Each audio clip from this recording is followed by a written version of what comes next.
শিয়ালের হাতে মুরগি দিলে যা হয়, মসজিদ মাদ্রাসার চাবি সুদখোরের হাতে দিলে তাই হবে। এ তো আমি বলে গেলাম, আর কেউ বলবে? তপ্তা ছুটে এলে। কিন্তু এই দোষ কি সুদখোরের? সব আপনাদের দোষ। পৃথিবীতে আল্লাহর ঘর মসজিদ ছাড়া আর সুন্দর কোন জায়গা আছে? কেমন সুন্দর! যেই মসজিদের মধ্যে আল্লাহর রাসূল বলেন এটা পৃথিবীর শ্রেষ্ঠতম স্থান, এর থেকে আর শ্রেষ্ঠ, এত সুন্দর শ্রেষ্ঠ জায়গায় সুদখোর কিভাবে কমিটিতে ঢুকে? কথা বলেন না কেন? আপনারা ঢুকাইছেন। ভোটের আগে টাকা খাইছেন না? কথা বলেন। তো টাকা খাইয়েই তো চান্দি গরম। এখন আপনি প্রতিবাদ করতে পারবেন না। হুজুরে যদি একটা হক কথা কয়, আপনিও তলে তলে কন হুজুরে বুঝা চলবে না, হুজুরে না বুঝা চলছে। বাস প্রত্যেক ইমাম খতিব মসজিদে ঘোষণা দিবে, এই সুদখোরেরা, আমগো নামাজ নষ্ট করবা না, কোন সুদের টাকা আমগো খানা দিবা না, না খায়া থাকবো। সমস্যা কেন? একজনে বলে 13 জনে বলে না, এই হল সমস্যা। কথা ঠিক না? আল্লাহ হেদায়েত দান করুন। তো মুক্তা আল্লাহ বানাইলেন কি? আল্লাহ অর্ডার করলেন, কুদরত মুক্তা তুমি পানি দাও। পানি দিতে দিতে 20 কোটি বর্গমাইল এরিয়ায় পানি দিল। লেখেন কয় কোটি? 20 কোটি বর্গমাইল এরিয়ায় মুক্তা থেকে পানি আসলো। প্রশ্ন বড় জটিল, সামান্যতম একটা মুক্তা থেকে এত পানি আসলো কিভাবে? বিশ্বাস করার পরে যদি যুক্তি চান দেওয়া হবে, আর বিশ্বাস না করে যুক্তি চাইলে দেওয়া হবে। বিশ্বাস করার পরে যদি যুক্তি চায় আল্লাহ দিবেন। যেমন ইব্রাহিম নবী আল্লাহকে বললেন, আল্লাহ আপনি মরার পরে জিন্দা করেন কেমনে? কয় বিশ্বাস করো না? কয় করি। তাহলে প্রশ্ন কেন? বলে লিয়াতমাইন্না কলবি, আমার অন্তরের সান্ত্বনার জন্য। যুক্তিতে বুঝে আসুক না আসুক আল্লাহর কথা মানি। আল্লাহ কয় মানলে যুক্তি আছে, যদি কেউ মানি না তোর যুক্তি দেওয়া হবে না, তুই বেঈমান। এত ছোট মুক্তা থেকে 20 কোটি বর্গমাইল এরিয়ায় পানি আসলো কিভাবে? প্রথম জবাব আল্লাহর কুদরত। কার কুদরত? কাদেরে কুদরত দারি বরকামাল, আনতা রব্বি আনতা হাসবি যুল জালাল, তুহি কাদের জলিলুল্লাহ জাহাদার, বহর হালে তুহি মেরা নিগাহদার। দুনিয়ার সব বিবেক বলবে এটা হবে না, আল্লাহ বলেন এটা আমার কুদরতের দ্বারা হবে। পাথর কথা বলতে পারে না। আবু জাহাল হাতের মুষ্টির মধ্যে কিছু পাথর নিয়ে কয়, মুহাম্মদ বলো আমার হাতে কি? নবীজি বললেন, বললে কি হবে? বলে এখন কালেমা পড়বো। নবী বললেন, আমি বলতে জানি না। কেন? বলে আমি গাইবের মালিক না। গাইবের মালিক কে? কুল লা ইয়ালামু মান ফিস সামাওয়াতি ওয়াল আরদিল গায়বা ইল্লাল্লাহ। হে রাসূল আপনি বলে দেন, নিজেই বলেন আসমানের বাসিন্দারা কেউ গায়ব জানে না, জমিনের বাসিন্দারা কেউ গায়ব জানে না। একমাত্র গায়বের মালিক কে? নবী বলেন, কি আছে হাতে আমি জানি না, তবে চাচা আবু জাহালের হাতে কি আছে তোমরা আওয়াজ দাও। নবীজি কথা বলা মাত্রই পাথরগুলো কালেমায়ে শাহাদাত পড়া শুরু করলো জোরে জোরে। আবু জাহাল পাথরগুলো জমিনের মধ্যে মেরে বলে, ভাতিজা মুহাম্মদ তুমি এত বড় জাদুকর আগে জানি নাই। কপালে কি নাই? হেদায়েত নাই। নবীর সাথে থাকলো, খাইলো একসাথে 13 বছর, এরপরও কালেমা পড়লো। আর 27 বছরের যুবক তরবারি নিয়ে দৌড়ায় নবীকে জবাই করবে। জবাই করতে আসিয়া কালেমাওয়ালা হয়ে গেল। নাম কি? কয় বছর? 27 বছর বয়সের যুবক রসুলকে হত্যা করতে এসে কালেমা পড়ে ফেলল। আর আবু জাহিল 13 বছর রসুলের সাথে থাকলো, এক দস্তরখানে খাইয়াও কালেমা। হেদায়েতের মালিক মান ইয়াহদিল্লাহু ফাহুয়াল মুহতাদ ওয়া মান ইউদ্লিল ফালান তাজিদা লাহু ওয়ালিয়াম মুরশিদা। আল্লাহ যাকে হেদায়েত দিবেন সে পেয়ে যাবে, যাকে দিবেন না সে। তাহলে বান্দার দোষ কি? আল্লাহ হেদায়েত দিলে পাবো, দেয় না এই জন্য পাই না। তাহলে বান্দার তো কোনো দোষ নাই, সব দোষ আল্লাহ। কি আল্লাহ নিজে কোরআনে বলেন আমি হেদায়েত দিলে সে পাবে, আমি যদি হেদায়েত দিব না সে, তাহলে বান্দার তো দোষ নাই, সব আল্লাহর দোষ। কয় না, এখানে প্রশ্ন আছে। এই ভলিউম বাড়া, এখানে প্রশ্ন আছে। এই মাইক তো দরকার নাই, বক্স থাকলে আবার মাইক কেন? এটা ঘুরাও, ওদিকে সোজা করো, দোনোটা, ওটাও সোজা করো, এটাও সোজা করো। বক্সের সাউন্ড দাও, মনিটরের সাউন্ড দাও, ওই মাইক ঘুরাই দাও। এই বাসটা ধরে ঘুরে ওদিকে দাও। বন্ধ থাকলে বন্ধ, এটির সাউন্ড ঠিক করো। গুম গুম করবে না, স্পষ্ট সাউন্ড বের হবে। কি কথা বলতেছিলাম? গেছেন বুঝলা? আল্লাহর দোষ। আল্লাহ বলেন এখানে কথা একটা বাকি, কি? আমি হেদায়েত দিলে পাবে, আর আমি যাকে দিব না সে। প্রশ্ন আল্লাহ কাকে দিবেন কাকে দিবেন না, প্রশ্নের জবাব আল্লাহর কাছে যে হেদায়েত চাইবেন তাকে আল্লাহ দিবেন। والذين جاهدوا فينا لنهدينهم سبلنا وإن الله لمع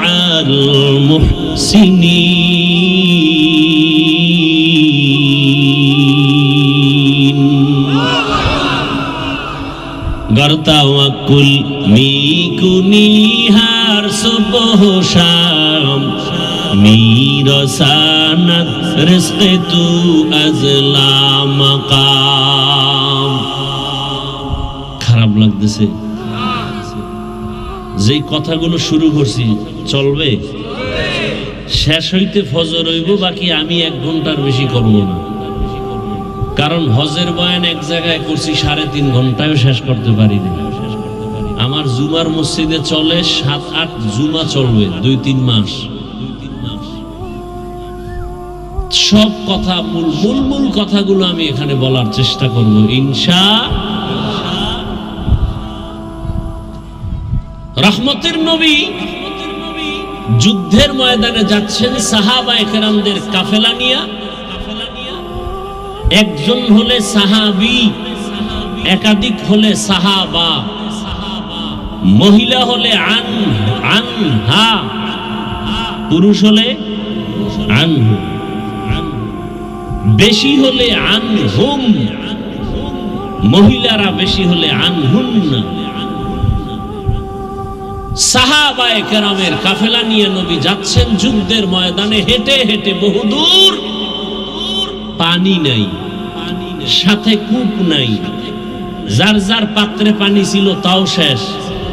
পিপাসার্ত অবস্থায় বললেন ইয়া রাসূলুল্লাহ, পানির প্রয়োজন। নবী বললেন কারো কাছে নাই? বলে নাই।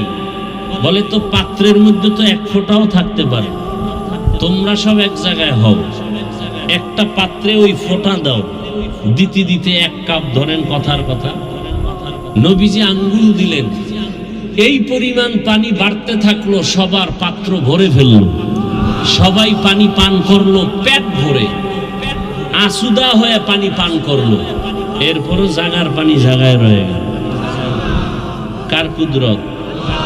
একটা মুক্তা থেকে 20 কোটি বর্গ মাইল পানি আসলো, কার কুদরত? আল্লাহর কুদরত। আচ্ছা, বট গাছ আছে তো আমাদের দেশে, মারেফতের খানকা, ওখানে লাল কাপড় দিয়ে ডেক ট্যাক বসায়, আছে না? এরা সব বট গাছ তলায় যায় কেন বুঝে আসে না। আচ্ছা দেখেন তো, এই বট গাছটা ছোট না বড়? অনেক বড়।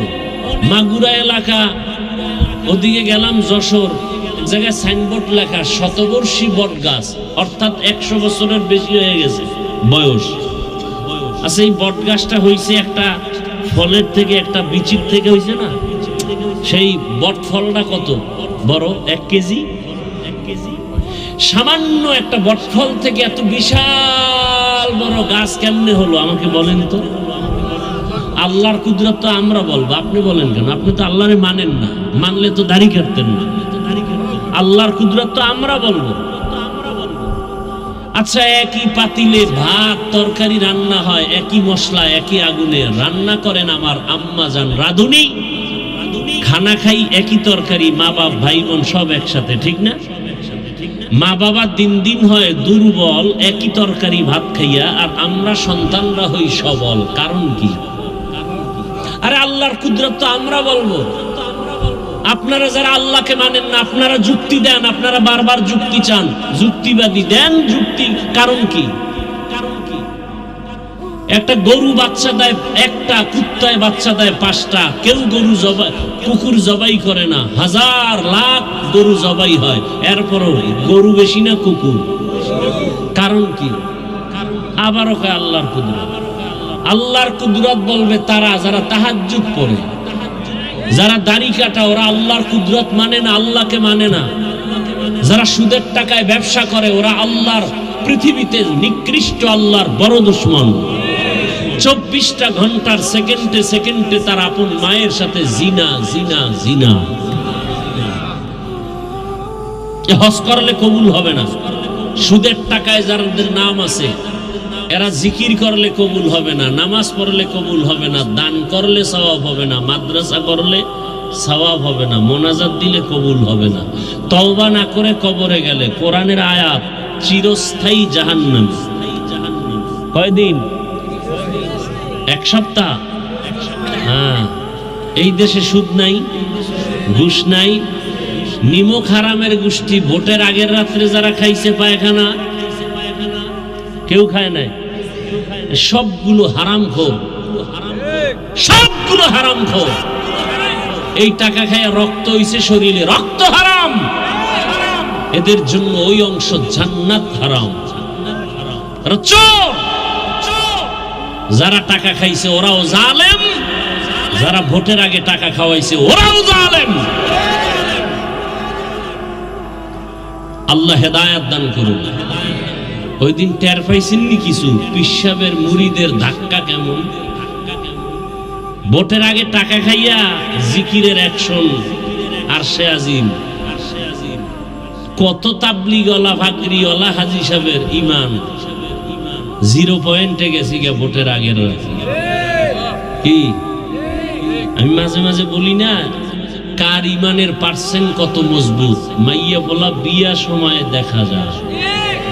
হ্যাঁ, তলে তলে যৌতুক খায়, সামনে উপরে কিছু চায় না, ঘরে বয়ে খায়। এটা দিল না কেন? মানবতা হইল। এটা দিল না কেন? এটা মানবতা হইল। আছে না নাই? আল্লাহ হেদায়েত দান করুন। এই কথাগুলো আমরা আপনাদেরকে যদি সতর্কতার জন্য না বলি, কে বলবে? বলনেওয়ালা আলেমও তো এখন বন্ধ হয়ে গেছে। টাকা পাইলেই হক কথা বন্ধ, চেয়ার পাইলেই আসল কথা বন্ধ। বলনেওয়ালা আলেমের জবানও দিন দিন কমে যাচ্ছে। আমি মরে যাব, আমার বলাও বন্ধ হয়ে যাবে। কি মনে করেন আমি তো এদেশের সন্তান, একটা গর্ব, আমার জন্মভূমি। আচ্ছা ধরে না নামগো, এটা কোন থানা? আশেপাশে মসজিদে আগামী জুমায় যদি এই কথাগুলো কোনো খতিব সাহেব শুরু করে যে হাফিজ ভাই যে বয়ান করে গেল, আমিও একটু পিক আপ লয়ে দেখি তো কেমন বয়ানটা জুমায় যদি টাটকা ভাবে দেয়, ফলাফলটা কেমন আসবে? সূর্য ডুবার পরে দেখবে গাইবি আওয়াজ। কি বলে 1 মাসের ছুটি। কারণ শিয়ালের হাতে মুরগি আমানত। শিয়াল চিনেন তো? হ্যাঁ, শিয়ালের হাতে মুরগি দিলে কয়দিন পরে পাবেন ফেরত? হ্যাঁ, শিয়ালের হাতে মুরগি দিলে যা হয়, মসজিদ মাদ্রাসার চাবি সুদখোরের হাতে দিলে তাই হবে। এ তো আমি বলে গেলাম, আর কেউ বলবে? তক্তা ছুটে এলে, কিন্তু এই দোষ কি সুদখোরের? সব আপনাদের দোষ। পৃথিবীতে আল্লাহর ঘর মসজিদ ছাড়া আর সুন্দর কোন জায়গা আছে? কেমন সুন্দর!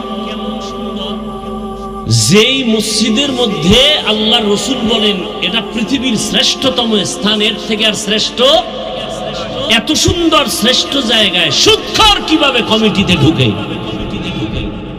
কথা বলেন না কেন? আপনারা ঢুকাইছেন, ভোটের আগে টাকা খাইছেন না? কথা বলেন তো, টাকা খাইয়েই তো চান্দি গরম। এখন আপনি প্রতিবাদ করতে পারবেন না। হুজুরে যদি একটা হক কথা কয়, আপনিও তলে তলে কেন হুজুরে বুঝা চলবে না? হুজুরে না বুঝা চলছে, বাস বাস।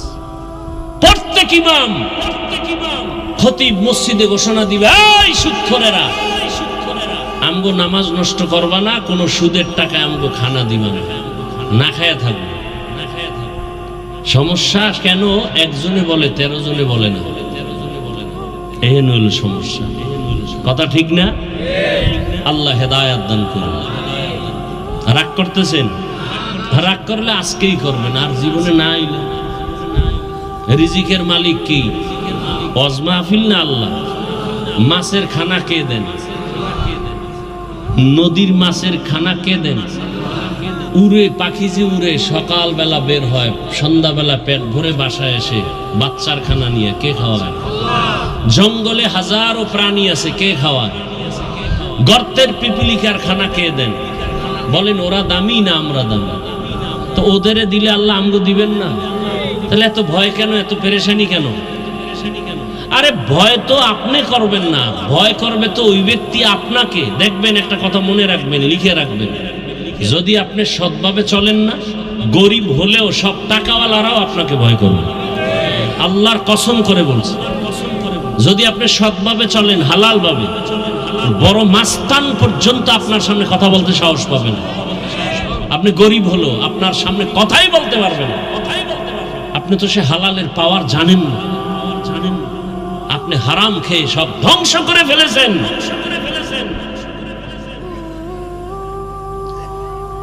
নিজের ছেলে কই, মেয়ে কই, খবর নাই। গর্ব করে আমার ছেলে এনজিওতে চাকরি করে, বেতন 30, এমনি হেমনি আরো 30, এমনি হেমনি গর্ব করে বাবা। আছে না নাই? পিপিলিকার খানা যদি আল্লাহ দিতে পারেন, নদীর মধ্যে বড় বড় নীল তিমি আছে সমুদ্রে, এক একটা নীল তিমির প্রতিদিনের খাদ্য তালিকা 1000 কেজি চিংড়ি মাছ। কে খাওয়ায়? কোহে কাফ নামের একটা পাহাড় আছে, ওখানে একটা প্রাণী বসবাস করত, সিমর্গ তার নাম। প্রতিদিনের খাদ্য তালিকা 40টা মোটা তাজা হাতি প্রতিদিন। কে খাওয়ায়? তো সে আল্লাহ আমগো দিবেন না? আমরা আল্লাহর আপন, ওরা আপন না। আমাদের এত টেনশন কেন? আল্লাহর উপরে ইয়াকিন দুর্বল। সাহাবায়ে কেরামদের ইয়াকিন এত মজবুত, নদীর মধ্যে জাহাজ ডুবছে, খবর আসছে, বলে ভাই আপনার জাহাজ ডুবে গেছে, বলে আল্লাহর কসম আমারটা ডুবে নাই। আপনি দেখছেন? কয় না, খোদার কসম আমি দেখি নাই। আপনি কসম খাইলেন? গিয়ে খবর লো, গিয়ে দেখি ঠিকই অন্য একটা জাহাজ ডুবে গেছে, তার নিজেরটা ডুবে নাই। দৌড়ে গেল, ভাই আপনি কসম খাইলেন, এত ভরসা পাইলেন কোথায়? বলে রাসূলের হাদিস। রহমতের নবী বলছেন, যেই বান্দা আল্লাহর দেওয়া সম্পদের যাকাত পাই হিসাব করে যাকাত আদায় করবে, ওদের সম্পদ আল্লাহ ফেরেশতা দিয়া হেফাজত করবে। কাদেরে কুদরত দারি বর কামাল, আনতা রব্বি আনতা হাসবি যুল জালাল, তুহি কাদের জলিলুল্লাহ জাহাদার, हर हाले तू ही मेरा निगाहदार। আল্লাহ পাক রব্বুল আলামিন একটা ছোট বটফল থেকে যদি এত বিশাল বড় গাছ বের করতে পারেন, একটা মুক্তার দানা থেকে 20 কোটি বর্গ মাইলে পানি আনতে পারেননি, এ ক্ষমতা আল্লাহর আসেনি? আল্লাহ তাআলা বলেন কুদরতে পানির উপরে আল্লাহ নজর দিলেন, পানির মধ্যে তরঙ্গ আর ঢেউ, ঢেউয়ে ঢেউয়ে বাড়ি লাগতে লাগতে ফেনা জন্ম হলো। ফেনাগুলো আস্তে আস্তে আস্তে আস্তে গাঢ় হয়ে গেল, গাঢ় হওয়া মাত্র মাটির চামড়ার মতো আবরণ পড়ে গেল। এবার মাটির জমিন শুরু, পৃথিবী নামক স্থানের মধ্যখানে। আল্লাহ বলেন ইন্না আউয়ালা বাইতিন, ওই মাটির ওখানে আল্লাহ পাক একটা ঘর বানানোর সিদ্ধান্ত নিয়া জিব্রাইলকে সাক্ষী রেখে বললেন, হে জিব্রাইল সাক্ষী থাকো, এখানে আমি একটা ঘর বানাবো। এখনো কিন্তু পৃথিবী হয় নাই। ফেরেশতাদের সাথে একটা পরামর্শ হইছে, ফেরেশতারা আমি একদল জাতি পাঠাবো জমিনের মধ্যে, ওই জাতি হবে সৃষ্টির শ্রেষ্ঠ। ফেরেশতারা জানতে চাইলেন, ও আল্লাহ যেই জাতিকে তুমি শ্রেষ্ঠ বানায় পাঠাইতে চাও এদের আদর্শটা কেমন হবে? ইন্নী জাইলুন ফিল আরদি খলিফা, আল্লাহ বলেন আমি জমিনের মধ্যে খলিফা বানাবো। প্রতিনিধি মানে রাজনীতির নেতা। কি চিন্তা করেন, আল্লাহ বলছেন আমি প্রতিনিধি বানাবো, এখানে একদল বক্তারা ওয়াজ করে আল্লাহ রাজনীতির নেতা বানাইবেন। নেতা মানে অন্যভাবে ঘুরায় কয় আমি ওদিকে ঢুকলাম না, এরা অপব্যাখ্যা করে না। ভাইরা আমার, আর তাদের আদর্শটা কেমন হবে? আল্লাহ ভিন্ন আয়াতে বলেন ওয়াশ-শামসি ওয়া দুহাহা ওয়াল কামারি ইযা তালাহা ওয়ান নাহারি ইযা জাল্লাহা ওয়াল লাইলি ইযা ইয়াগশাহা ওয়াস সামাই ওয়া মা বানাহা ওয়াল আরদি ওয়া মা তাহাহা ওয়া নাফসিন ওয়া মা সাওয়াহা ফাআলহামাহা ফুজুরাহা ওয়া তাকওয়াহা। দর কিয়ামত ই জমিদার নেকো বহুত, दर क़यामत ई ज़मींदार ने को बहुत के जना दीदा गवाही हादे हाथ। আল্লাহ অনেকগুলো জিনিসের কসম করে বললেন যেই জাতি বানাবো ওদের আদর্শটা হবে এমন, চাইলে গুনাহ করবে, চাইলে নেকও করতে পারবে। ফেরেশতারা কয় আল্লাহ অল টাইম আমরা আপনার প্রশংসা করি, নাহনু নুসাব্বিহু বিহামদিকা ওয়া নুকদ্দিসু লাক। এ দয়ার মালিক, গুণগানের জন্য আপনার প্রশংসার জন্য আমরাই তো যথেষ্ট। আবার এমন জাতি বানাবেন যারা অন্যায় করবে? এটা হলো ডাইরেক্ট প্রশ্ন। ভিতরে ভিতরে আর একটা কথা ছিল, কি শ্রেষ্ঠ তো তারা হবে, না হলে তো আমরাই হতে পারি। কারণ আমরা গুনাহ করি না, গুনাহ কি জিনিস বুঝি না। শ্রেষ্ঠ হলে আমরা হব, তারা কেমনে হবে? আল্লাহ জবাব দিয়া বললেন ইন্নী আ'লামু মা লা তা'লামুন, আমি আল্লাহ যাহা জানি তোমরা তা কিছুই জানো না।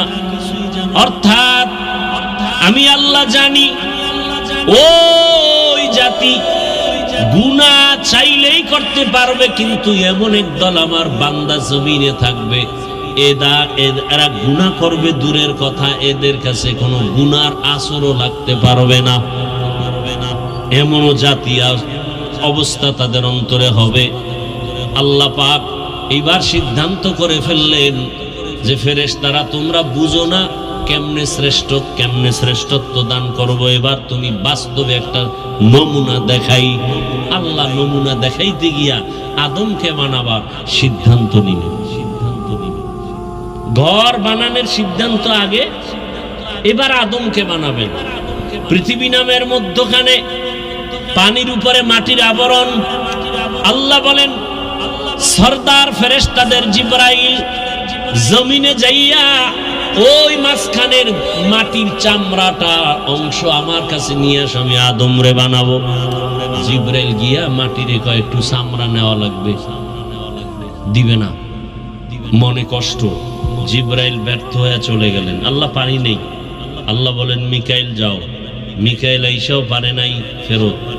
এবার আসছে ইসরাফিল, ফেরত। রাজি হয় না। আল্লাহকে আজরাইল তুমি যাও তো। আজরাইল সেই কি এর আবার অনুমতি, কুদরতের হাত জিব্রাইল ফেরেশতার হাতটার তালু দিয়া একটা আঘাত করছে, ওইটা পুরো চামড়া টান মেরে লয়ে দৌড়। আল্লাহ নাও, কয় দেরি হইল না, দেরি কি আবার? মাত্র জিব্রাইলের হাতের তালুর মধ্যে ঢুকে গেছে পুরা চামড়া। বুঝেন আজরাইলের তো পুরা হাতটা কত বড়, এটা হলো হাতের তালু। এই লোক, এই ফেরেশতার দেহ কত বড়। আজকে তালতলি একজনের রুহু কবজ করলো, আজকে ঠিক একই টাইমে একজন মারা গেল আমেরিকায়। আজরাইলে কেমনে করবে? বলে পুরা পৃথিবীটা আজরাইলের সামনে একটা পানদানের মতো। কার কুদরত? এবার আল্লাহ ওই প্রথম পৃথিবীর ওই যে চামড়ার মতো হইছে, এখান থেকে আল্লাহ আদমকে বানালেন, আমাদের আদি পিতা। খেয়াল করেন, পেস্টাস লাগায়েন না আবার পরে। আদম আদিম শব্দ থেকে, আদিম শব্দ আরবি এর বাংলা অর্থ চামড়া। কিসের চামড়া? মাটির। মাটির চামড়া থেকে আদম তৈরি। আল্লাহ আদমকে বানাইয়া এরপরে ফেরেশতার সামনে উপস্থাপন করলেন, আর ফেরেশতাদের বললেন সব মাখলুকাতের নাম বলো। ফেরেশতারা পারলেন না। ওয়াল্লামা আদমাল আসমাআ কুল্লাহা, আল্লাহ আদমকে বললেন আদম তুমি এবার নামগুলো বলে দাও। আদম সব মাখলুকাতের নাম বলে দিল। এবার ফেরেশতারা কয় আমরা নিজেরে যে বড় মনে করছিলাম, মনে মনে ভয় পেয়ে গেছে, আমরা তো আসলে বড় হওয়ার যোগ্য। এটা আল্লাহর কাছে পেশ করলেন কোরআনের আয়াত, সুবহানাকা লা ইলমা লানা ইল্লা মা আল্লামতানা ইন্নাকা আনতাল আলিমুল হাকীম।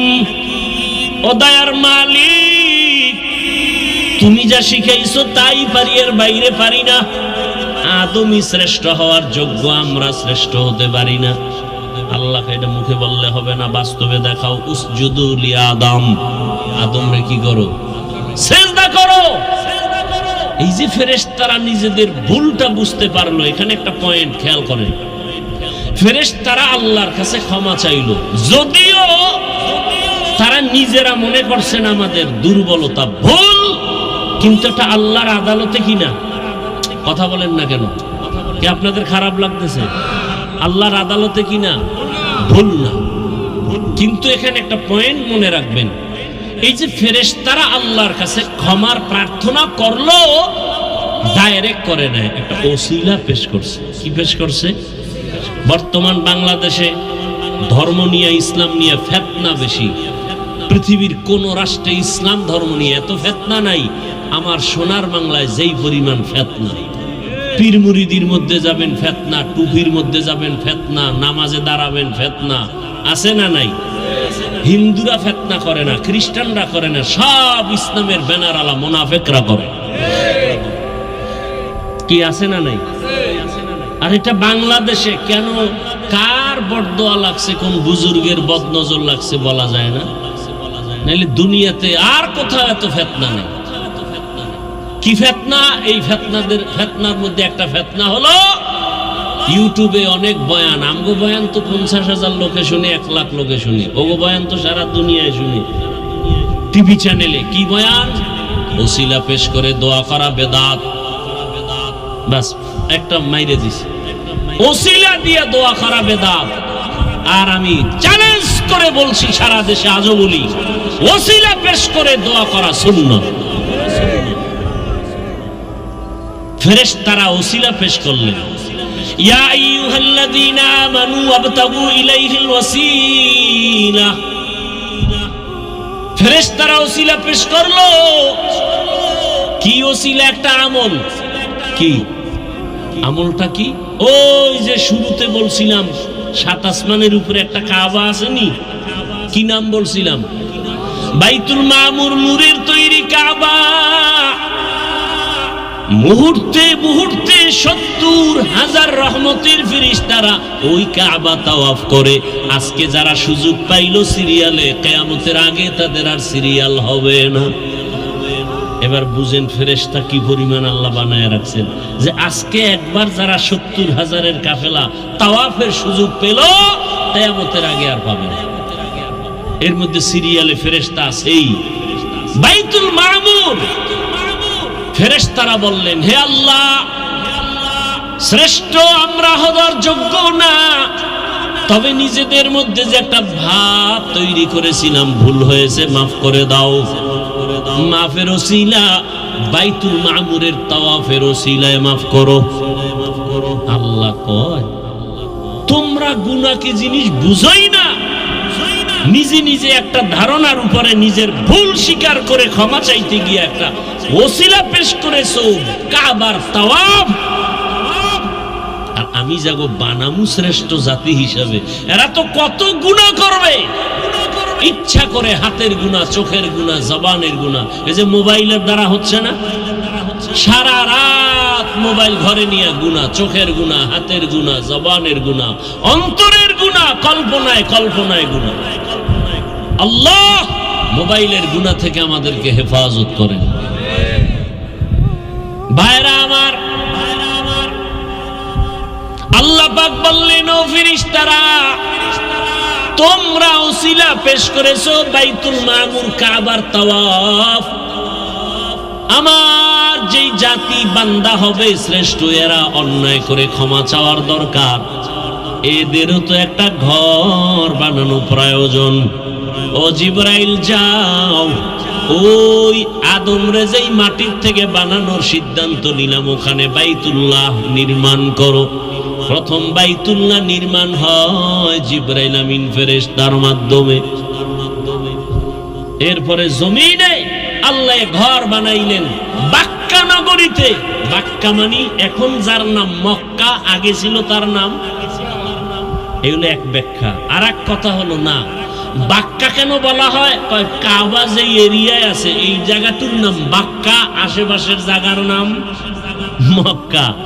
আবার বলে বাক্কা কেন বলে? বাক্কা শব্দের অর্থ হলো নত হওয়া। কি হওয়া? ওখানে গেলে সব মাস্তান কি হয় না, ধনী লোক একটু ভাব নেয়, ওখানে কোনো ভাব চলে?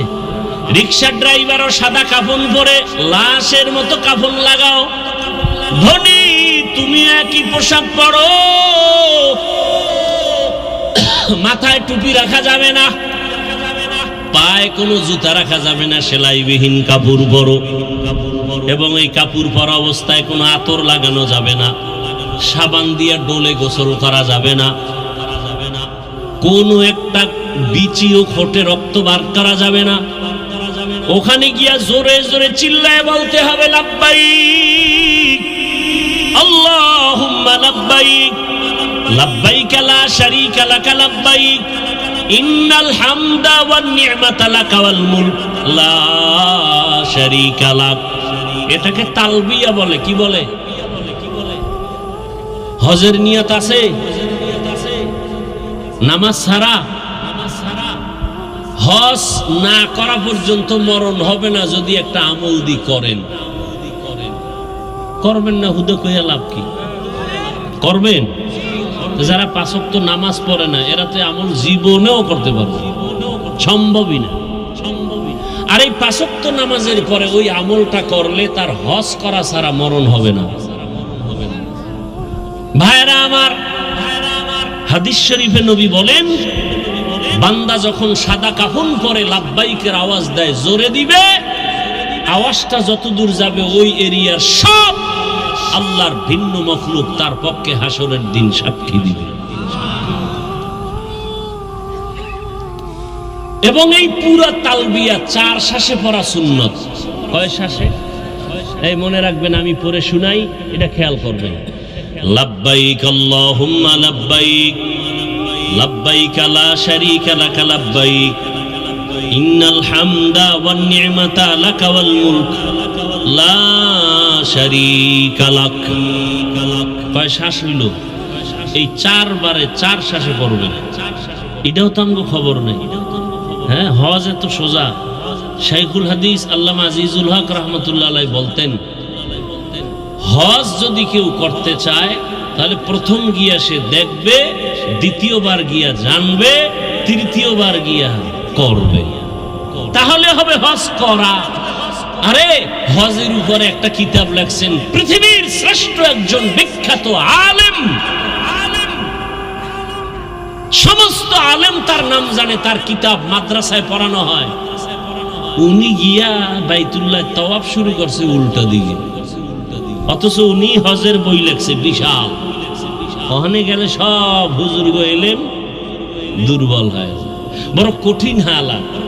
এ ভাই, রসুলের সুন্নত, পানি পান করবেন কোন দিক দিয়া? বাম হাতে। জুতা পরবেন আগে কোন পা? মসজিদে ঢুকবেন কোন পা? রসুলের সুন্নত, ভালো কাজ ডান পা। হজ করছেন বা উমরা করছেন কারা? একটু হাত দেখেন তো। খবর নাই, হাত নামান। আচ্ছা, যারা ছবিতে দেখেন খেয়াল করবেন, যারা করছেন এদেরও খেয়াল নেই। প্রত্যেকটা ভালো কাজ ডান দিক দিয়ে শুরু হয়, ঠিক, কিন্তু হজের তাওয়াফ শুরু হয় বাম দিক দিয়ে। কারণ কি? যখন আমরা তাওয়াফ শুরু করি এই সিনাটা বাম দিকটা কাবার দিকে থাকে, খেয়ালও করেন নাই কি? ডান দিক থাকে না বাম সাইড, অর্থাৎ এদিকে ঘুরে। হজরে আসওয়াদ পাথরের গোড়ার থেকে তাওয়াফ শুরু হয়, বামে ঘুরতে থাকবে, ঘুরতে ঘুরতে কয় চক্কর? 7টা। ঘুইরা এই সাদা হজরে আসওয়াদের এখানে আসবে, 1 চক্কর শেষ, আবার এখান থেকে ঘুরবে। সব ডান দিক দিয়ে সুন্নত। তাওয়াফটা বামে কেন? কথা বুঝেন নেই না? কিসের ডান দিক? বাম সিনা বাম দিকে ঘুরে, বাম দিকে। ডানে তাওয়াফ করলে তো হবেই না। সিনা বাম দিকে শুরু হয়, বামে ঘোরে, বামে তাওয়াফটা শুরুই হয় বাম দিক দিয়ে। এই যেমন এই ধরনের স্টাইল, হ্যাঁ, ডান দিক দিয়ে শুরু করলে এদিক দিয়ে ঘোরা শুরু হইবে। কিন্তু না, এই হজরে আসওয়াদ এই কোনায়, ওখান থেকে ঘুরতে থাকবে বামে, বামে ঘুরে আইয়া এখানে আবার ঘুরো। এই সিনা বাম দিকে, বাইতুল্লাহর লগে সম্পর্ক, ডাইনটা থাকবে এই সাইড। আর যদি ডানে ঘুরি, এদিক থেকে শুরু করি, তাহলে এই সিনা থাকবে কাবার দিকে। এই সিনা কখনো কাবার দিকে থাকবে না। আপনি চিন্তা করতে পারেন যে বড় কঠিন কথা, এটা বুঝতেও বড় কঠিন। তাওয়াফের সময় বাইতুল্লাহর দিকে তাকানো যাবে না, কত কঠিন আইন। যখন তাওয়াফ করি হাজী সাহেবরা, বাইতুল্লাহর দিকে তাকায় থাকা যাবে না, নিষেধ। সিনা ফিরানো যাবে না বাইতুল্লাহর দিকে তাওয়াফের সময়, শুধু এইটা থাকবে বাম সাইড। বড় কঠিন হালাত। দেখেন, রসুলের রওজায় চিল্লানো যাবে না, চিল্লাইলেই গুনাহ। বাইতুল্লায় জোরে আওয়াজ না দিলে গুনাহ। লাব্বাইক কেউ যদি কয় আমি বড় লোক মানুষ, একটু আস্তে কই, গুনাহ। ওখানে জোরে চিল্লাও, শুধু চিল্লাও, রমল করো, নাইচা নাইচা হাঁটো। এখন অসৎ চোর যারা, দিনের চোর, এরা যদি আমার এই কথাটারে কাট করে সাইডে দেয় যে হাফিজুর রহমান সাহেব বলছে নাইচা নাইচা তাওয়াফ করো, নাচতে কইছে, এরকম বেয়াদবা আমার দেশে আছে না নাই? অভাব নাই। ওই চোরারা তো রমল কি তাও ভালো করে বুঝে না, রমল কি তাও বুঝে না। বুঝাইতে গিয়ে বলছি এইভাবে হেলে দুলে তাওয়াফ করতে হবে, এটারে রমল কয়। তুমি ধনী না গরিব, ওখানে কোনো মাস্তানি চলবে না। গরিবেরও যেই সুরাত, ধনীরও একই সুরাত, আওয়াজও এক। লাব্বাইক আল্লাহুম্মা লাব্বাইক, লাব্বাইক লা শারীকা লাক লাব্বাইক, ইন্নাল হামদা ওয়ান নি'মাতা লাক ওয়াল মুলক লা শারীকা লাক। রেকর্ড করলে তো বুঝতে পারবেন, এইটা 4 বারে পড়তে হবে। এটা আমরা তো খবরও নেই। আল্লাহ সবাইকে বুঝার তৌফিক দান করেন। দয়াময় আল্লাহ আদম নবীকে বানায়া জান্নাতে রাখলেন। আল্লাহ কয় আদম তুমি ঘুমাও। এমন ঘুম দিছেন যে মনে হয় আর জীবনে উঠবেন না। আল্লাহ রাব্বুল আলামিন কুদরতের হাত দিয়া আদম নবীর পৃষ্ঠ থেকে পিপিলিকার সূরাতে সবগুলো রূহকে বের করে নিলেন। কিয়ামত পর্যন্ত যত মানুষ আসবে সব প্রাণীর রূহ পিপিলিকার ন্যায় আল্লাহ বের করলেন। আর আদম নবীর এক হাড় থেকে আম্মাজান হাওয়াকে বানাইলেন। মনে আছে আদম শব্দের অর্থ কি বলছিলাম? চামড়া, মাটির চামড়া থেকে। আর হাওয়া হাওয়া হাওয়া শব্দ হলো হাওয়া, ওয়ের উপরে তাসদিদ, এটা হাইয়ুন থেকে হাওয়া। হাইয়ুন মানে জিন্দা। হাইয়ুন মানে কি? হুয়াল হাইয়ুল কাইয়ুম। হাওয়াকে হাওয়া বলা হয় কেন? কয় যে জিন্দা ব্যক্তি থেকে হাওয়াকে বানানো। জিন্দা ব্যক্তিকে আদম। বুঝেননি কথা? আদম আলাইহিস সালামকে জান্নাতে থাকতে দিলেন। এরপরে ঘটনা তো অনেক জানেন। আল্লাহ পাক এক পর্যায়ে নিষেধ করলেন ওই গাছের কাছে যাইবা না, তারপরও গেলেন, ফল খাইলেন। আল্লাহ তাআলা এক পর্যায়ে দুজনকে দুনিয়ায় পাঠাইলেন। দুনিয়াতে আল্লাহ সবার আগে আদম পাঠান নাই। আদম নবী দুনিয়াতে আসার 2000 বছর আগে এই জমিনের বাসিন্দা জিনেরা ছিল। তারা ছিল। ইবনে কাসির রাহমাতুল্লাহ আলাইহি বলেন জিনের আগেও এই জমিনের বাসিন্দা ছিল আর একদল প্রাণী, এরাও শরীয়ত আল্লাহর মানতো। এদের নামও লেখছে আল হিন আল বিন। আল হিন আর বিন নামে এই প্রাণীগুলো জমিনে বসবাস করত। এরপরে জিন, জিনের পরে ফেরেশতা, এরপরে মানুষ আসছে। মানুষের মধ্যে প্রথম আসছে আদম। আদম আসছে কই জানেন না? জানেন না? চরণদ্বীপ ভারতের জমিনে আসছেন পয়গম্বর আদম। আম্মা জান হাওয়া আসছেন আরবের ভিতরে জেদ্দায়। জানার মতো অনেক কথা আছে, বলবো না মোনাজাতের দিকে দৌড় দেব? আদম আলাইহিস সালাম ভারতের চরণদ্বীপে আসছেন। হাওয়া রইছে জিদ্দায়, দুইজনের সাথে কোনো মোলাকাত নাই। আল্লাহ অর্ডার করলেন, হে আদম, আমার একটা ঘর আছে বাইতুল্লাহ, ওই বাইতুল্লাহর তাওয়াফের মাধ্যমে তোমার দুনিয়ার হাওয়া বাতাস লাগার ব্যবস্থা করে নাও। তোমার শরীরের সাথে জমিনের বাতাসকে অ্যাডজাস্ট করো। ভারতের জমিন এমন এক বরকতের জমিন, এখান থেকে পায়ে হেঁটে হেঁটে আব্বা জান আদম 1000 বার বাইতুল্লাহ গিয়া হজ করেছেন। কয়বার? 300 বার বড় হজ, 700 বার উমরা। কোথার থেকে হেঁটে গেছেন? তাহলে ভারতের জমিন খারাপ? ভালো মানে আমার বাবার দেশ। এখন ওই সোরারা কইব আমি ভারতের দালাল। কথা হয় না?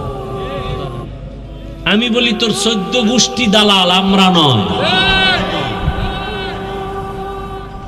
ভারতের জমিন এমন বরকতের জমিন, যেখান থেকে পৃথিবীর ইতিহাসে প্রথম বাইতুল্লাহর হজ শুরু হয়েছে। কার মাধ্যমে? আদম আলা নবিয়িনা ওয়া আলাইহিস সালাতু ওয়াস সালামের মাধ্যমে। কয় হাজার বার?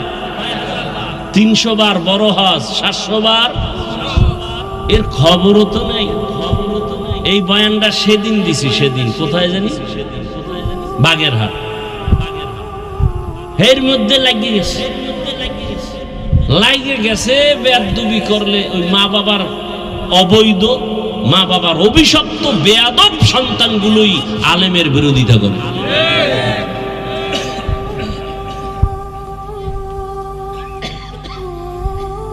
ভারতের জমিন তো ওই বরকতি জমিন। আজও ভারতের রাজধানী দিল্লি শহরে দাঁড়িয়ে আছে মুসলমানের ঐতিহ্য কুতুব মিনার। কি খবরও তো নেই? ভারতের জমিন তো ওই বরকতি জমিন। সারা বিশ্বের যত ইসলামের দাওয়াত চলে, সব দাওয়াতের পাওয়ার হাউস ভারত দেওবন্দ। কি অস্বীকার করার? যে অস্বীকার করবে তাজা মুনাফিক।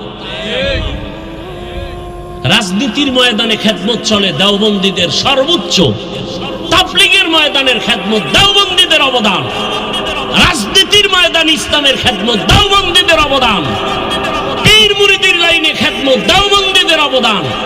আর সবগুলোর পাওয়ার হাউস কই? দেওবন্দ, ভারত। একজনের মাথার চুল বড় উকুন, এখন মেডিসিন দিলেও যায় না, তা এখন কি করা যায়? কল্লা কেটে ফেলে, এই সমাধান। হ্যাঁ, কল্লা কাটবো, প্রয়োজনে চুল কামাও। কি স্কুলে একটা ছেলে অন্যায় করেছে, ওকে ধোলাই করো, নাকি স্কুলে তালা দাও? মাদ্রাসায় যদি কেউ অপরাধ করে তার বিচার করো, তার মানে মাদ্রাসায় তালা দাও, এটা হতে পারে না। অন্যায়কারীকে অন্যায়কারী হিসাবে চিহ্নিত করো, তার মানে বাবা আদমের কদমকে অসম্মানী করো না, কুতুব মিনারকে অসম্মানী করা যাবে না। অন্যায়কারীকে অন্যায়কারী বলবো, ভালোকে ভালোই বলবো। বাইতুল্লাহ গেলেন, আরাফার ময়দানে দুজনের সাথে মোলাকাত হলো। কে কে? দুইজনে সংসার করব না? সংসার করতে যে আগুন লাগবে না? ও আল্লাহ, পাক কর্ম আগুন পামু কই? এর পিছে আরো কথা আছে। আল্লাহ কয় জিবরাইল আগুন লয়ে যারে। আগুন দিছে কি তরকারি, পাতিল শুদ্ধ পুড়ে ছাই, এত তাপ। আল্লাহ কয় দিলে এমন আগুন। আদম কয় আল্লাহ আগুন দিলে এমন আগুন? আল্লাহ বলেন জিবরাইল আগুনটা নিয়ে সমুদ্রের মধ্যে 3 বার চুবা দিন দাও। কয়বার? 3000 বছরের তাপ কমায় দিছে। কার কুদরত? এবার বাকি আগুন আদমরে দাও। আরো যা বাকি আছে আদমের প্রয়োজনের বাইরে কয়টি পাহাড়ের পাথরে মারো। পাথরে মেরে দিলেন। এই জন্য পাথরেও কি আছে? পানির মধ্যে কি আছে? আগুন আছে। এবার দুইজনে সংসার শুরু করলেন, দুইজন মিলে। এবার আল্লাহ সন্তান দিতে শুরু করলেন। বছরে 2 জন, আগামী বছর 2 জন, পরের বছর 2 জন, এক ছেলে এক মেয়ে, এক ছেলে এক মেয়ে। আগের বছরের ছেলে পরের বছরের মেয়ের সাথে বিয়া। কার মাইয়ার সাথে কার পোলার বিয়া? কথা হয় না, দেখছেন নি? কারবার হুশ নেই, হুশ নেই। এটা কার ছেলে আর কার মেয়ে?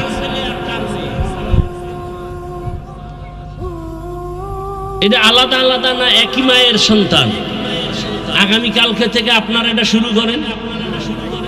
হ্যাঁ, বিধান নাই। পিসাবের পায়ে সেজদা দেওয়ার বিধান পাইলেন কই? হ্যাঁ, নিদি আদমের দলিল টানেন। ফেরেশতারা আদমরে সেজদা দিছে, আমরা দিলে দোষ কি? তাহলে আদম আপন সন্তান, ভাই বোনের বিয়ে হয়েছে, তোমরাও করো, দোষ কি? আল্লাহ হেদায়েত দান করুন। বছরে বছরে 2 জন, এক সন্তান আসছে একা। শীষ আলাইহিস সালাম একা। কারণ হ্যাঁ আরো ঘটনা আছে। কাবিল একটারে আবার জবাই করে মাইরে লাইছে না, হাবিল কাবিলের ঘটনা। সেখানে তো এক ভাই আছে, বোন আছে, ভাই নাই, তার জোড়া লাগবে না। হায়, আস্তে আস্তে আস্তে আস্তে এক পর্যায়ে আদম নবী বাইতুল্লাহ সুন্দর করে নির্মাণ করলেন। আদম নবী দুনিয়াতে আসার, দুনিয়ায় আইসা বাইতুল্লাহ নির্মাণ করার পর আদম নবী এক পর্যায়ে দাওয়াতের কাজ করে চলে গেলেন। শীষ নবী চলে গেলেন। 600 বছর পরে জমিনের সব মানুষগুলো ইবলিসের পরামর্শে মূর্তি পূজা শুরু করলো। আদম নবী বিদায়ের কয়শো বছর পর? 600 বছর পরে মূর্তি পূজা শুরু, চলতে থাকলো আরো 600 বছর। কত হইল টোটাল? 1200 বছরের সময় পৃথিবীর একটা মানুষ ছিল না যে মূর্তি পূজা করে নাই। ঠিক 1200 বছরের পরে পৃথিবীর প্রত্যেকটা মানুষ যখন মূর্তি পূজায় লিপ্ত, ঠিক সেই সময় আল্লাহ নূহ নবীকে পাঠাইল। কাকে? নূহ নবী আইসা 850 বছর দাওয়াত দিয়া মাত্র 40 জনের মূর্তি পূজা থেকে ফিরাইলেন। কয়জন? 40 জন। আবার কয়শো বছরে 40 জন?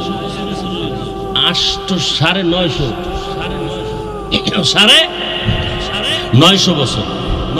আল্লাহ জানাই দিলেন, এই নূহ, তুমি আর 1000 বছর দাওয়াত দিল, একটা লোক আর মূর্তি পূজা এই 40 জন নূহ যদি আর ফিরে নাই তখন মাইরে ফেলাও, এটির সব দোয়া করে দিলেন।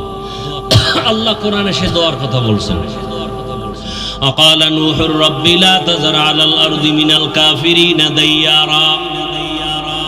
এইবার দোয়া কবুল হয়ে গেছে। দোয়া কবুল হওয়া পরেই আল্লাহ কয়, নূহ, তোমার সন্তান 40 জন মুমিন সহ আমার গজব আসবে, তুফান, নিরাপদের জন্য একটা কিস্তি বানাও।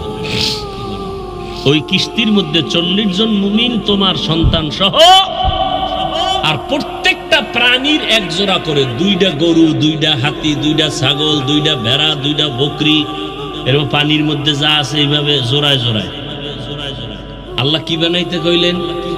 কিস্তির মানে কি বলেন? সবাই বলেন, একবার বলেন নাউযুবিল্লাহ, আবার বলেন। আজকে থেকে আর জীবনে নৌকা বলবেন মানে আওয়ামী লীগের না, এটা আপনি বলেন না, বলেন এটা আবার পেছ লাগায় না। নূহ নবীর নৌকা বলবেন না। আচ্ছা বলেন তো, পৃথিবীতে এমন কোন নৌকা আছে যে এক জোড়া হাতি, এক জোড়া গরু, 40 জন লইয়া উঠবেন আর আপনি জিন্দা থাকবেন? মেয়া 13 জন উঠে পইরা যাইতে লইছিলাম, পইরা গেছি, ধর ধর ধর কইয়া নাই। তাহলে এটা আসলে কি নৌকা ছিল না জাহাজ? হ্যাঁ, জাহাজ। তালে তালে আমরা বাঙালি তো নৌকা বইলে ফেলাইছি, নৌকা ঢুকে গেছে ঘরে ঘরে। নূহ নবীর নৌকা না জাহাজ? কি আপনার যুক্তি কি বলে? নৌকায় সম্ভব এক জোড়া হাতি নেওয়া, এক জোড়া গরু, এক জোড়া ভেড়া, এক জোড়া বকরি, এক জোড়া হরিণ, এক জোড়া বাঘ, সিংহ, এরপর নৌকা না জাহাজ? জাহাজ বানাইলেন। এরপরে ঘটনা তো আপনারা জানেন, এমন তুফান আসলো, নূহ নবীর 3 সন্তান আর 40 জন মুমিন ছাড়া আর একটা মানুষও দুনিয়াতে বেঁচে নেই। পুরা দুনিয়া শেষ, আল্লাহর কাবা ঘর ওখানে নেই, সমান হয়ে গেছে, বাইতুল্লাহও দেখা যায় না। নতুন করে আল্লাহ পাক নূহ নবীর 3 সন্তানের মাধ্যমে হাম, সাম, ইয়াফাস, এই 3 সন্তান দিয়া নতুন করে পৃথিবীটাকে আবার আবাদ করা শুরু হলো। এজন্য নূহ নবীকে বলে দ্বিতীয় আবুল বাশার। প্রথম আবুল বাশার কে? আদম আলাইহিস সালাম, প্রথম আদি পিতা। দ্বিতীয় আদি পিতা নূহ আলাইহিস সালাম। এই 3 সন্তান দিয়া এবার দুনিয়া আবাদ। আস্তে আস্তে আস্তে আস্তে এক পর্যায়ে আল্লাহ এই 3 সন্তান মিলে ওই সময় একটা শহর নির্মাণ করলো। আধুনিক বিশ্বে ইরাকের অন্তর্গত ওই শহরটার নাম কোরআনের ভাষায় বাবেল শহর। কি শহর? বাবেল শহরের এক সময় অধিপতি ছিল নমরুদ। নমরুদ একদিন স্বপ্ন দেখে আগুন উঠছে, ঘুমের ভিতরে আগুন উঠে পুরা বাবেল ধ্বংস।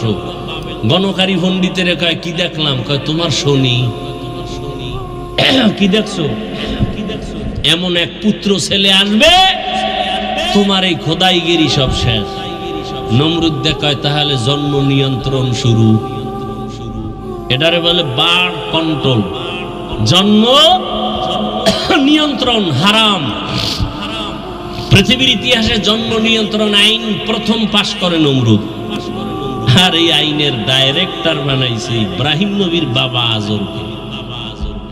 আল্লাহ কয় যেখানে বাঘের ভয়, ডাইরেক্টরের ঘরেই আমি ইব্রাহিমকে পাঠাবো। আসলেন ইব্রাহিম নবী। ইব্রাহিম নবী এসে নমরুদের খোদাগিরি খতম করে বাইতুল্লাহ নির্মাণ করলেন। শিশু সন্তান কাকে দিয়া? ইসমাইল নতুন ভাবে বাইতুল্লাহ নির্মাণ করলেন একটা পাথরের উপরে দাঁড়াইয়া। এরপরে বাইতুল্লাহ বানাইছেন। এখন বাইতুল্লাহ দরজা দেখছেন কয়টা? একটা। ঠিক ওই বরাবর ওই পাশে আরেকটা দরজা ছিল, 2 দরজার ছিল, এবং উপরে ছাদ ছিল না, খোলা ছিল। আল্লাহ বাইতুল্লাহ নির্মাণ করার পরে বাইতুল্লাহর পাশে একটা পাহাড় আছে, ওই যে পানির জমিন মনে আছে কথা বলে, এটা নড়াচড়া করে। আল্লাহ পাক বলেন আলাম নাজআলিল আরদা মিহাদা ওয়াল জিবালা, পাহাড় দিয়ে প্যারাক মারলেন। পৃথিবীতে আল্লাহ প্রথম জমিনে পাহাড় বানাইছেন, যেই পাহাড়, ওই পাহাড়ের নাম জাবালে আবু কুবাইস। বাইতুল্লাহর পাশে বর্তমান বাদশার বাড়ি উঠানো ওই পাহাড়ের উঠানো জাবালে আবু কুবাইসে আল্লাহ অর্ডার করলেন, ইব্রাহিম আবু কুবাইস পাহাড়ে উঠা তুমি হজের এলান করে দাও। এই বাইতুল্লাহ হজ যারা করবে, তোমার আওয়াজ যারা শুনবে তারা হজ না করে মরবে না। ইব্রাহিম নবীকে আমার আওয়াজটা কদ্দূর যাইব? এই নদীর ঘাটে। আওয়াজ দেওয়া তোমার দায়িত্ব, পৌঁছানোর দায়িত্ব আমি আল্লাহ। মুফাসসিরিনে কেরাম বলেন ইব্রাহিম নবী যখন আওয়াজ দিলেন, মায়ের গর্ভের বাচ্চার কান পর্যন্ত আল্লাহ আওয়াজ পৌঁছায় দিলেন। রূহের জগতে যত মানুষ কিয়ামত পর্যন্ত আসবে, সব রূহের জগতে আওয়াজ পৌঁছায় দিলেন। এবং এই আওয়াজ যারা শুনে লাব্বাইক বলেছে, এরা হজ না করে মরবে না।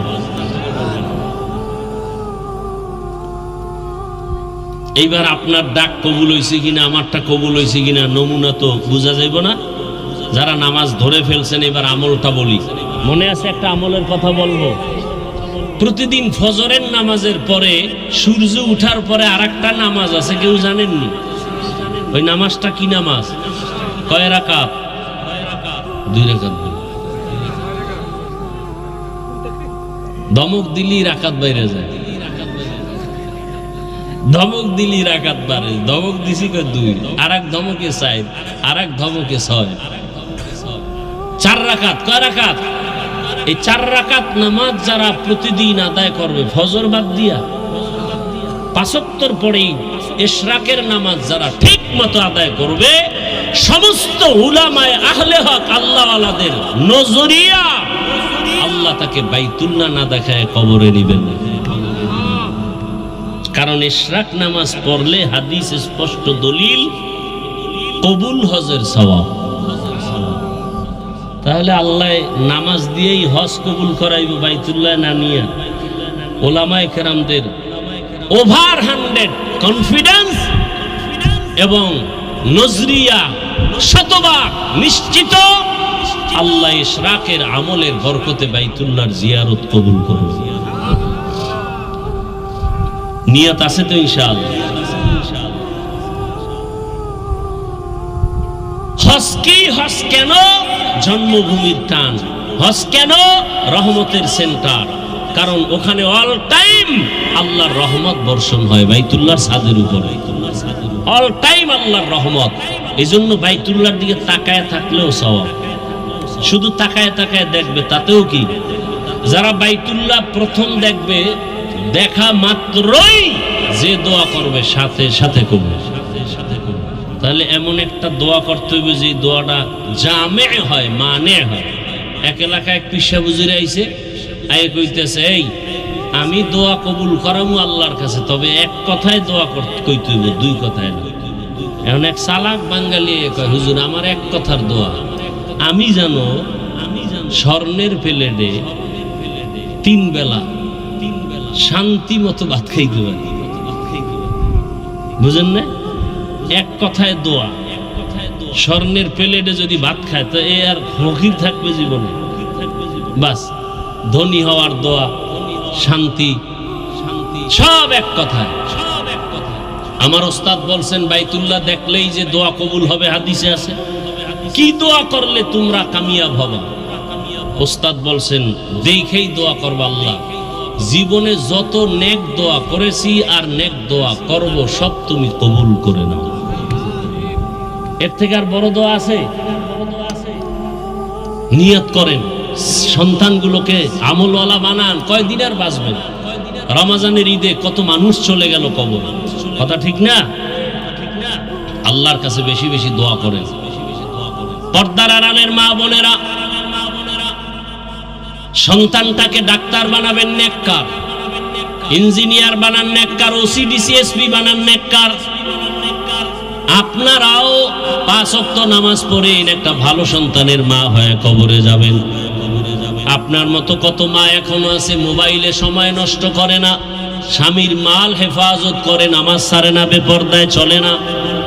এরে আম্মা জানেন আপনারা কেন পারেন না? এরে আমার কলিজার যুবক, তোমার মতো যুবক স্কুল কলেজে পড়ে, চাকরি করে, ব্যবসা করে, শ্রমিকের কাজ করে, নামাজ পড়ে, তুমি পারবা না কেন? জীবনে গুনাহ তো কম করো নাই, দাড়ি কম কাটো নাই, আল্লাহর কাছে তওবা করো হে মালিক। ওই বাইতুল্লাহ এত বড় দামি ঘর, কত গরিবরা সেখানে যায়। ও আল্লাহ, তুমি একবার আমাকে নাও, আর দাড়ি কাটবো না, নামাজ ছাড়বো না, বেপরদায় চলবো না। ডাক্তার হলে নেককার ডাক্তার হব, ইঞ্জিনিয়ার হলে নেককার ইঞ্জিনিয়ার হব।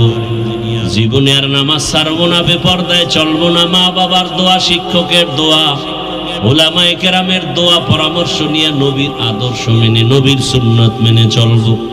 বৃদ্ধ বাবাজিরা সন্তানটাকে আদর্শ মানুষ বানায় যান, এমন আদর্শ রাখবেন, এক সময় আপনারা থাকবেন না, সন্তান গর্ব করবে আর বলবে আমার মা বাবার কারণে আমি ভালো হয়েছি। আমার মা বাবা কখনো ঝগড়া করে নাই, তর্ক করে নাই, আমার মা বাবার সাথে তর্ক করে নাই, বাবা মাকে গালি দেয় নাই, কখনো মোবাইলে সময় নষ্ট করে নাই, আজান হলেই নামাজে যাইতো। ও আল্লাহ, আমার মা বাবাকে তুমি জান্নাত দাও। এরে পর্দার আড়ালের মা ও বাবাজিরা, আর ভালো আদর্শ যদি না রেখে খারাপ আদর্শ রাখেন, সন্তান এক সময় ধিক্কার দিবে মনে মনে, আর বলবে আমার মা বাবা বড় খারাপ ছিল। দুইজনে সারাদিন ঝগড়া গালাগালি আর মোবাইল নিয়ে পড়ে থাকতো, মোবাইলে বাজে বেগানা দেখতো। বাবার আদর্শও ভালো না, মায়ের আদর্শও ভালো ছিল না। আমার মা বাবায় কোনোদিন আমাকে নামাজের কথা বলে নাই, রোজার কথা বলে নাই, গুনাহ থেকে ফেরার জন্য চেষ্টা করে নাই, বরং তারা নিজেরাই গুনাহ করত। আমার মা বাবার কারণে আমি ভালো হইতে পারি নাই। আমার মা বাবা বড় অভিশপ্ত মা বাবা। ও মা বাবারা, এই সন্তানের অভিশপ্ত শব্দ না শোনার জন্য এখন থেকে তৈরি হয়ে যান। আর মোবাইলে সময় নষ্ট করবেন না, চোখ দিয়া গুনাহ করবেন না, হাত দিয়া গুনাহ করবেন না, জবান দিয়া করবেন না। সন্তানটাকে আদর্শ ইঞ্জিনিয়ার, ডাক্তার, আদর্শ মানুষ বানায় যান। 5 ওয়াক্ত নামাজ পড়েন, স্বামীর মাল হেফাজত করেন, সন্তানটাকে আদর্শওয়ালা বানান। যুবক বাবারাও তওবা করো, তোমার মতো যুবক চাকরি করে, ব্যবসা করে, নামাজ পড়ে, অভাব নাই। আল্লাহর কাছে মনে মনে তওবা করো, আর দাড়ি কাটবা না, নামাজ ছাড়বা না, বেপরদায় চলবা না। মা বাবার দোয়া, শিক্ষকের দোয়া, উলামায়ে কেরামের দোয়া নিয়ে নবীর আদর্শ মেনে চলবো। তওবা করার মতো যদি করতে পারো, আমার মাওলা মুহূর্তের মধ্যে গুনাহ মাফ করে দিবেন। ও দয়ার মালিক, মেহেরবানি করে তওবাওয়ালা জিন্দেগি দান করেন, গুনাহমুক্ত জীবন দান করেন, বাইতুল্লাহ হজ করার জন্য কবুল করেন। আল্লাহর নবী বলেন, যারা হজে যেতে এখনো পারেন না, অন্তত হাজিদের মতো কিছু আমল করেন, বরকত পেয়ে যাবেন। বলে কেমন? হাজি সাহেবরা জিলহজ মাসের 1 তারিখ, ওই দিন থেকে নখ কাটা যাবে না, চুল কাটা যাবে না। ওই দিন থেকে আপনারাও যারা হজে যান নাই, আমরা যদি আমলটা করতে পারি, চুল কাটবো না, মুছ কাটবো না, হাতের নখ কাটবো না, যদি এভাবে থাকতে পারি কোরবানি দেওয়া পর্যন্ত, আল্লাহ পাক হাজিদের সাথে আমাদেরকেও কবুল করে একদিন বাইতুল্লাহ পৌঁছায় দিবেন। আল্লাহ তাআলা মেহেরবানি করে নবীর আদর্শওয়ালা জীবন আমাদের দান করেন, আমিন। আলহামদুলিল্লাহি রাব্বিল আলামিন, ওয়াসসালাতু